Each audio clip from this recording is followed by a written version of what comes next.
On June 12, 2005, a year after he was diagnosed with cancer, Steve Jobs, Apple's CEO, made a truly inspirational and impacting speech to graduating students at Stanford University. His speech was personal, humorous, and insightful. In his speech, he addressed 3 stories from his life. As Steve Jobs said, "That's it, no big deal, just 3 stories." Initially, he presented the concept of connecting the dots. He mentions never completing college, which was a tremendous aspect that later led to the empire he has today. The moment he dropped out of school, he stopped taking classes that didn't spark interest and dropped in on ones that did. Throughout his opening story, he describes to the audience the life he lived after dropping out. It turned out to be a very curious, creative, and experimental phase. Much of what he stumbled into by following his curiosity and intuition turned out to be priceless later on. The people, places, and things that he stumbled upon throughout this time would eventually connect later on in his life.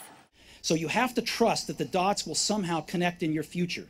You have to trust in something, your gut, destiny, life, karma, whatever.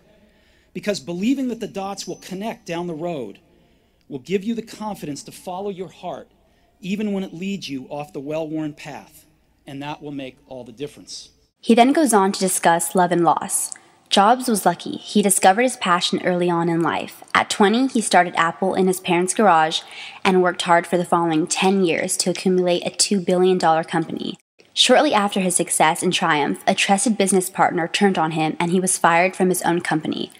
What had been the focus of his entire adult life was gone, and it was devastating. He loved what he did, so was determined to start over. He rigorously worked for the next 5 years to create 2 companies, Next and Pixar.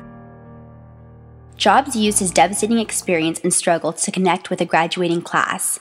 He intended to show that no matter how tough a situation might be, to not give up and keep pursuing your dreams and aspirations. Your work is going to fill a large part of your life, and the only way to be truly satisfied is to do what you believe is great work.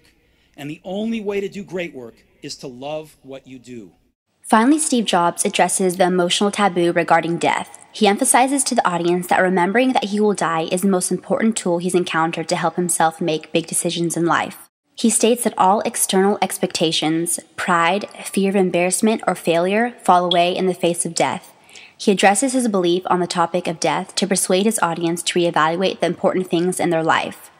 Shortly after he expresses his feelings towards death, he educates the audience of his previous diagnosis with pancreatic cancer. It was first said to be incurable. Doctors advised him to get his affairs in order, assuming he had 3 to 6 months to live. This emotional and moving story impacted the audience to take note of how suddenly their own life could end. Steve then goes on to say his doctors reevaluated his diagnosis and discovered he had a rare form of cancer that was curable with surgery. Even though he was frightened by his horrible experience, he believed that death was the single best invention of life, since it's life's changing agent. He says, "It clears out the old to make way for the new. Right now, the new is you. But someday, not too long from now, you will gradually become the old and be cleared away." In this speech, Steve Jobs communicates the significance of not wasting life by using his own previous experiences and relatable examples that make the audience reevaluate the importance in their own life and to persevere through all hardships. From this analysis, I have discovered to take life's lessons as an opportunity for optimism and self-growth rather than to dwell on negative aspects. Furthermore, to have the strength and courage to follow your dreams and goals no matter what situations you may encounter.